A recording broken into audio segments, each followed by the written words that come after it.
one of the all-time great women's soccer players from Acadia University, Cindy Tye, who arrived at Acadia in 1990 as Cindy Montgomerie. So Cindy, take us back. First of all, welcome to the Axecast. Glad you could do this.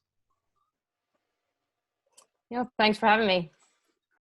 Take us back pre-1990 and your decision to make your way to Wolfville. How did that all come about?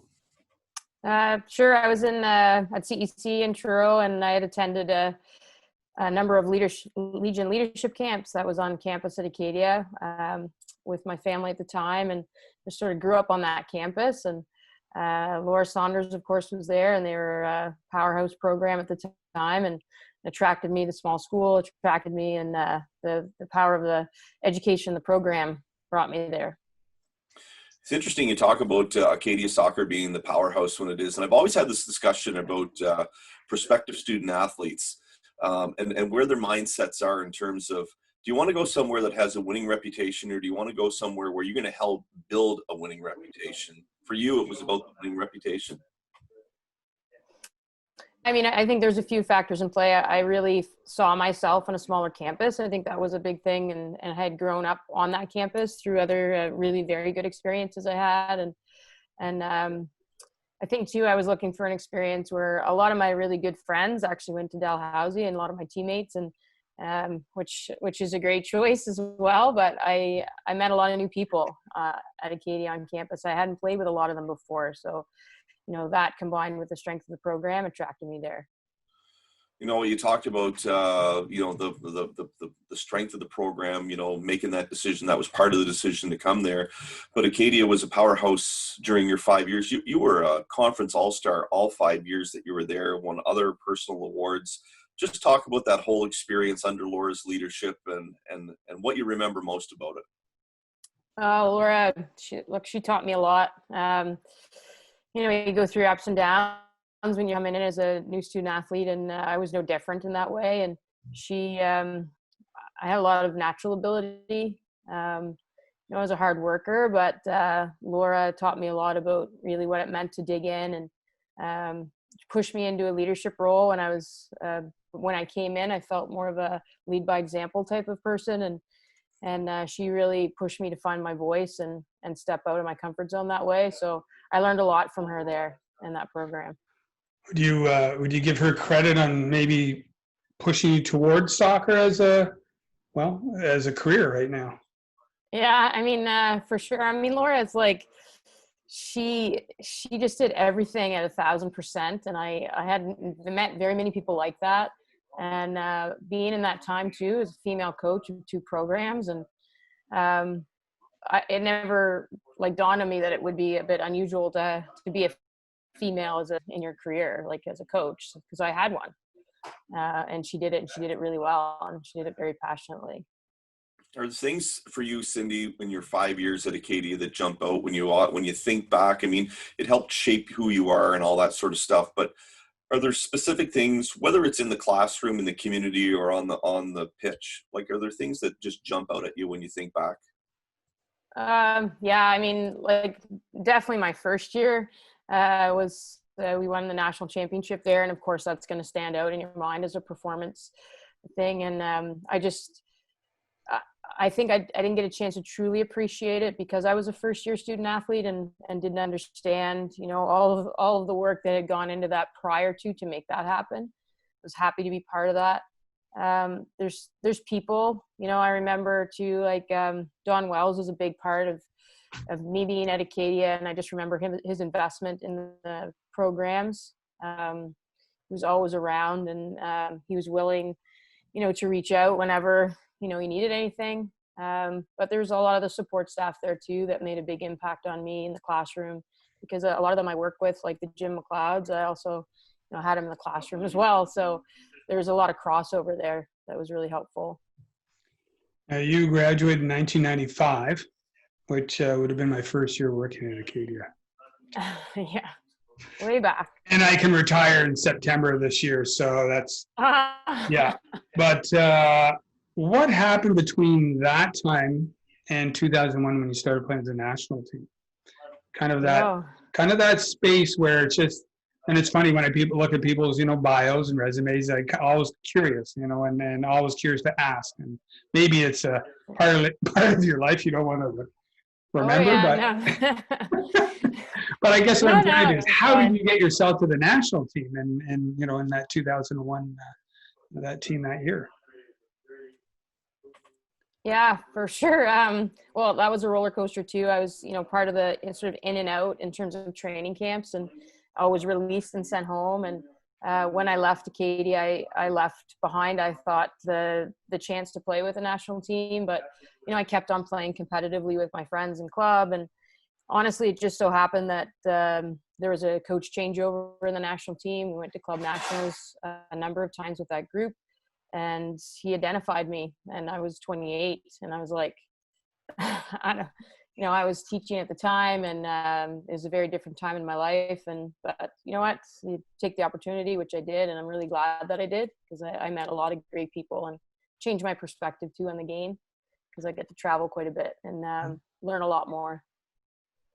It sounds so funny. 28 to me is so young, but sometimes in the world of professional sports, you're in the middle of your career. Like when you look back on it, being 28 years old and then getting your opportunity, because the natural fit would have been, you leave in 1995 from university and you sort of transition. But as Eric said, there was that 5 or 6 year gap. And when you reflect on it, are you surprised that you had that opportunity at that stage in your life? Oh, yeah, for sure. I mean, I honestly, I walked away from the game too. I took some time off. I actually, after my first year at Acadia in the summer, I played basketball instead, played provincial basketball. And so there was a time after I left Acadia too, where I just took a little break, because, being a competitive athlete is very regimented. And I had to discover, sort of rediscover why I like to play. And honestly, it was the friendships of the kids, the group that I was with, brought me back, and the love of the game. I started to really get into, physical fitness. Not that I wasn't before, but, when you're working full time and you're doing those things, it looks a little bit different. And I enjoyed it. I really started to enjoy it again. So when they asked me to attend training camp, he said, would you like to come up to Ottawa? I remember it was in December. And I was like, sure. Like, why not? You know what? I'm really glad I did. There's there's the players that make that jump from university to the national team.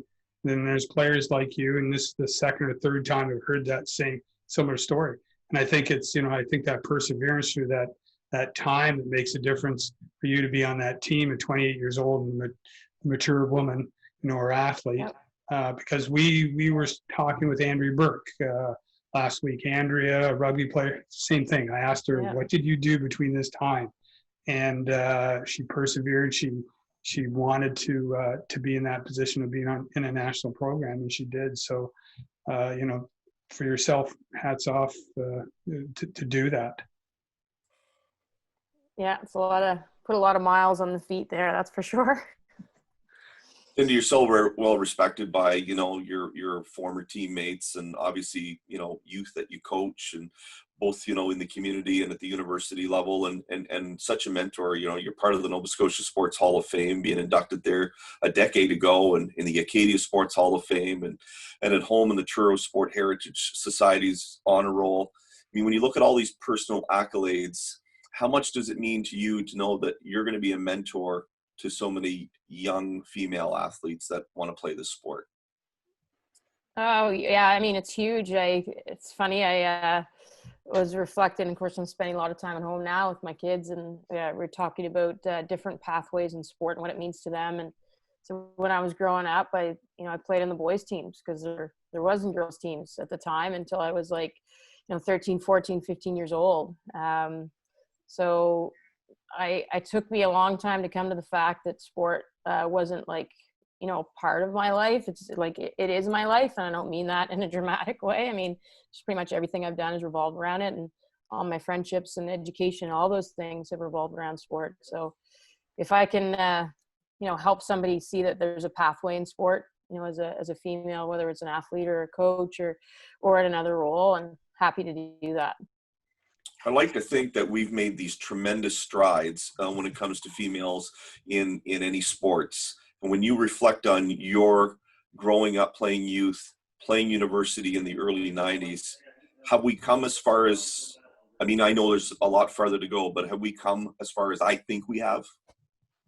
Yeah, I mean, it's a great question. I mean, statistically, I don't think so. If you look at the numbers in terms of, like, you know, females in head coaching positions in that way, and I think there's been a lot of strides made in the equity in females in male sports and how they're represented and at institutions for sure. I know at you know, at Acadia we are always well represented. At, you know, I'm at Dalhousie now. It's the same. Like I think the female athletes have come a long way in that. But in terms of leadership positions, I think we still have a ways to go. And you know, there's an opportunity part, but I think there's also, you know, an education piece that it's possible. And, you know, that you do have a pathway. We need to form those pathways and let them be known that this is an option for you to do this. You know, Cindy, we all know what we want as an end result, but do you have some thoughts on what do we need to change? Like, what are sort of the next steps to make these changes happen so that we get to the point that you're talking about? Yeah, I mean, I think I'm just left another call on a female mentorship part. Like, I do think there's a piece of it that mentorship does play a huge role, and we don't, sometimes trying to find a way through that and what that looks like is difficult. Like, if you can see it, you can be it, sort of thing is one of the things that I think about. I also think we have to be careful that we don't take away the diversity of, you know, representing, you know, coaching or leading or whatever. A lot of my mentors are male, and they are great, and they have been wonderful for me and taught me quite a bit. But there's value in making sure there's opportunities for females to lead and helping them to be better risk takers to start before, you know, they think they're ready. And I think that's a huge education piece with, you know, some of our young females. Like, girls typically, you know, take a stock and, you know, I'm prepared for that, or I think I check all those boxes, when, you know, more often than not, like, I have a son and a daughter, and he'll jump first, ask questions later, and she'll ask questions first and jump. Like, yeah, That's we need to start develop that risk taking, that I can do it.